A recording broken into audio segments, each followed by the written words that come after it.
If you've ever whispered to God, "How much longer?" then this morning's prayer at Daily Grace and Blessings was made for you. Not because we have all the answers, but because we serve a God who does. And today, we're going to talk about something every believer faces: waiting, trusting, and finding peace in the middle of it all. There's a feeling that comes with waiting. It's quiet, but it's heavy. You wake up in the morning and the first thing on your mind is still that thing, that situation, that prayer you've been praying for months, maybe years, and you wonder, does God still hear me? Does he still see me? Is this ever going to change? And here's what I want you to know right now. Feeling that way doesn't make you weak. It doesn't mean your faith is broken. It makes you human.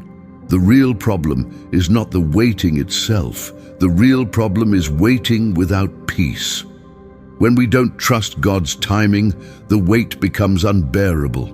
But when we do, something shifts. Not in our circumstances, in us. The Bible doesn't ask us to wait without hope. Isaiah 40:31 says, "Those who wait on the Lord shall renew their strength. They shall mount up with wings like eagles." That word renew is important. It means what gets tired in the waiting can be restored. God designed the waiting season to rebuild you, not to break you. And Ecclesiastes 3:11 reminds us that he makes everything beautiful in its time. Not in our time, his time. Every promise he has spoken over your life has a time stamped on it. And that time is not random, it is intentional, it is precise. God does not forget. He is never rushing, and he is never late. But here's something we don't talk about enough. There are two ways to wait. You can wait in fear, or you can wait in peace. And the difference between the two is not your circumstances, it's your trust. When you wait in fear, you pray, and then immediately worry again. You look for signs constantly. You count every day that passes and feel more anxious with each one. You say you believe, but the tightness in your chest never leaves. When you wait in peace, something different happens. You pray, and then you actually exhale. You hand it over and leave it there. You stop demanding a timeline. You stop trying to figure out how God is going to do it. You just know that he will. Philippians 4:7 says, "The peace of God surpasses all understanding." That means it won't always make sense. People around you might not understand why you're so calm. But peace is not the absence of the storm. It is the presence of God right in the middle of it. And that's what he is offering you this morning. Now, I want to ask you something honest.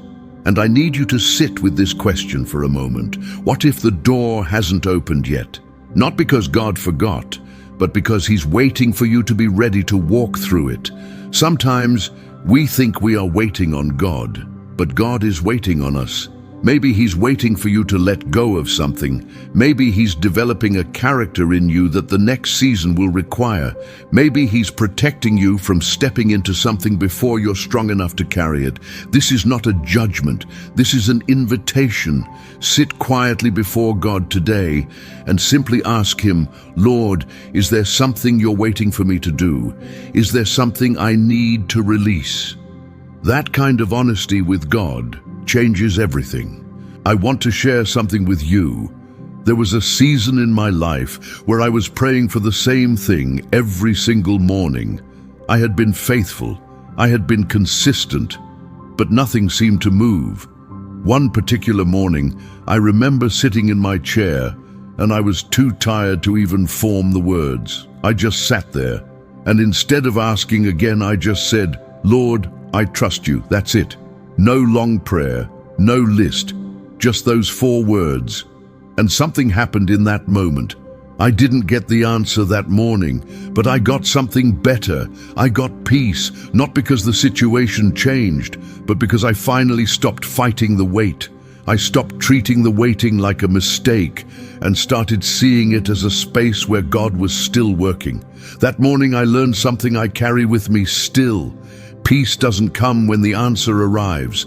Peace comes when we choose to trust before it does. Romans 8:25 says, "If we hope for what we do not yet have, we wait for it patiently."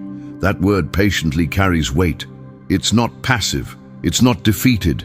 It's an active, deliberate choice to stay steady even when you don't see movement. Lamentations 3:25 says, "The Lord is good to those who wait for him, to the soul who seeks him." Notice it doesn't say the Lord is good to those who rush ahead or those who figure it out themselves. He is good to those who wait on him.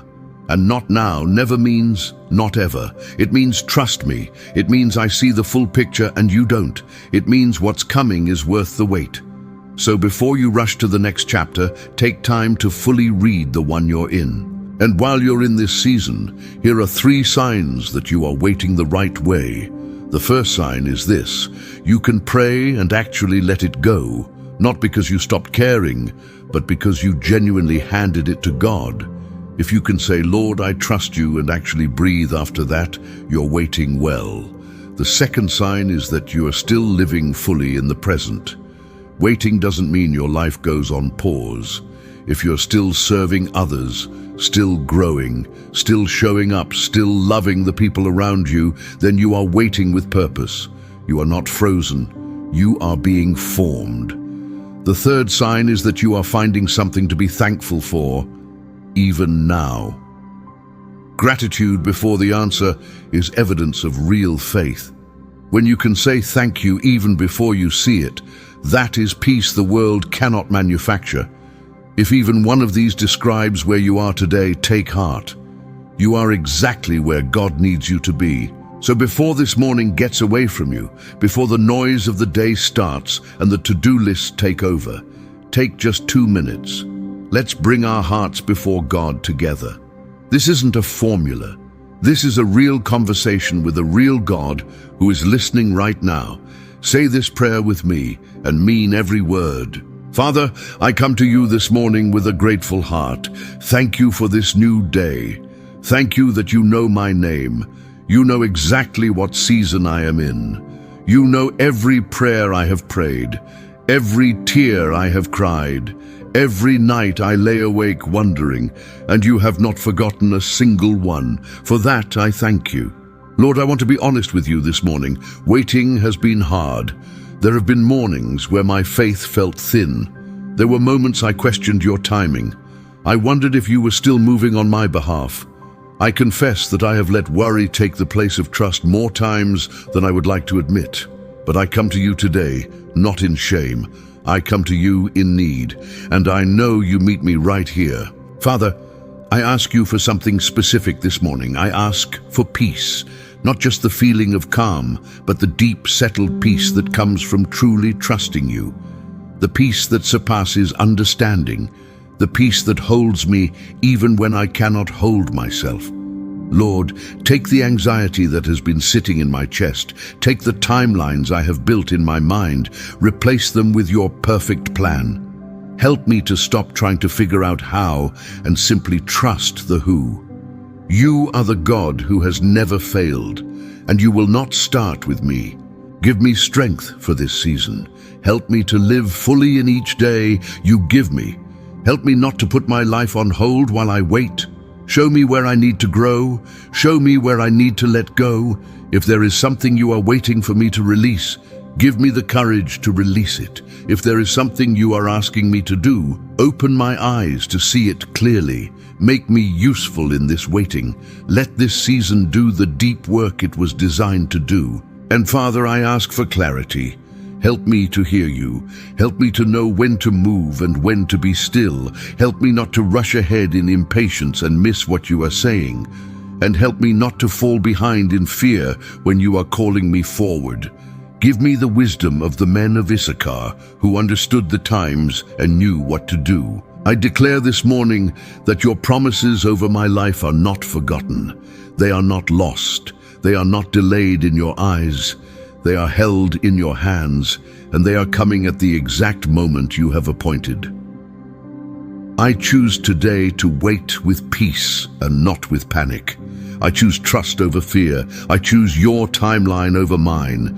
And I receive your peace right now, in this moment, as a gift from you to me. Thank you, Father. Thank you for hearing this prayer. Thank you for being close to me in this season. I know that what you have promised, you are faithful to fulfill. And I know that the best is still ahead. In the name of Jesus, I pray. Amen. If you prayed those words with us today, I want you to know something. You are not alone in this. Every person who has ever trusted God has walked through a season of waiting, and every single one of them discovered the same thing. God was working the entire time. His timing is not a test of your worth. It is proof of His care. You are seen, you are known, you are loved, and what He has promised you is still coming. Don't give up. Don't rush ahead. Don't let the wait convince you that the promise isn't real. Stay steady, stay faithful, wait with peace, and watch what He does. God bless you today. Amen.